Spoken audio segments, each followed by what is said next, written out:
సరే పాలిచ్చాను, ఇవ్వగానే వాంతి చేసుకున్నాడు. ఇవ్వగానే వాంతి చేసుకుంటే ఏంటి, సరే పిల్లలన్నా కక్కుతారు అని లైట్ తీసుకున్నాము. అలాగా నేను అప్పుడు ఆపరేషన్ చేస్తే 9 days ఉంచేవారు హాస్పిటల్లో. 9 రోజులు ఉన్నాను. 9 రోజుల్లో 4 రోజులు అసలు వాంతులే. ఏంటి నేను ఏడ్చినందుకు ఇలా అయ్యిందా, నేను కడుపులో అదే పాలు ఇవ్వనన్నాను ఒక నిమిషం, దానివల్ల ఇలా అయిపోతుందా, నేను అలా చేయటం తప్ప అని ఏం ఏడిచానో. పాలిచ్చిన ప్రతిసారి వాంతులు చేసుకోవటమే.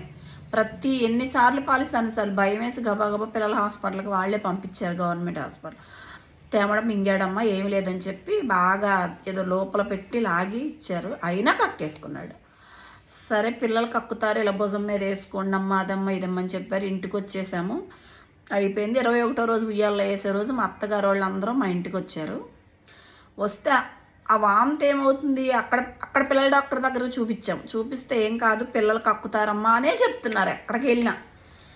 ఇంక 21 రోజులకి పాలిస్తుంటే ఇలా నిదానంగా పక్కకు పెట్టడం, కక్కేయటం, ఎలా ఎల్లో కలర్లో కక్కేస్తున్నాడు. ఇంకా భయం వేసిపోయింది మాకు. మా అత్తగారు వాళ్ళు వచ్చి విజయవాడ చూపిద్దాం తీసుకెళ్ళిపోయారు.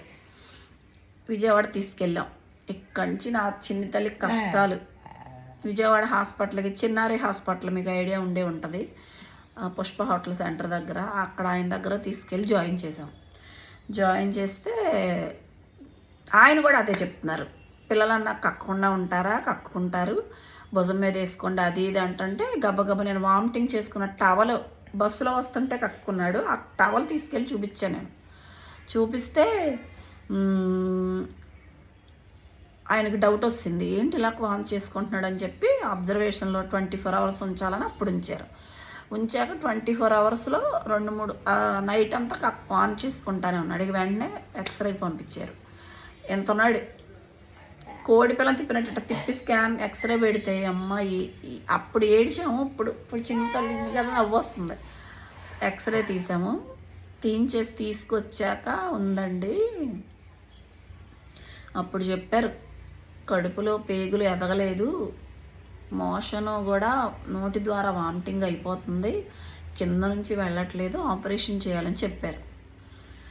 ఆపరేషన్ చేయాలని చెప్తే ఇంకా మామూలు బాధ కాదు.